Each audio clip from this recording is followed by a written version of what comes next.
আলহামদুলিল্লাহ, শবে মেরাজের এই রাতে নবীজি মুহাম্মদ সাল্লাল্লাহু আলাইহি ওয়াসাল্লাম ঊর্ধ্ব আকাশে আরোহণ করেছিলেন এবং আল্লাহ সুবহানাল্লাহর সাথে সাক্ষাৎ করেছিলেন। এই রাতেই দৈনিক 5 ওয়াক্ত নামাজ ঈদের জন্য নিয়ে আসেন নবীজি সাল্লাল্লাহু আলাইহি ওয়াসাল্লাম।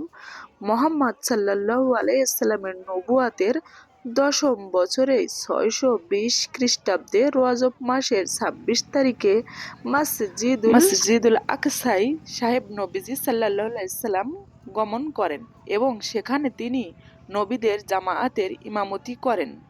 অতঃপর তিনি বোরাক নামক বিশেষ বাহনে আসেন হয়ে ঊর্ধ্বলোকে গমন করেন। ঊর্ধ্ব আকাশে সিদরাতুল সুনতাহা তিনি আল্লাহ সুবহানাল্লাহর সাথে সাক্ষাৎ লাভ করেন। এই সফরে ফেরেশতা জিবরাইল নবীজি সাল্লাল্লাহু আলাইহি সাল্লামের সাথে সফর সঙ্গী ছিলেন।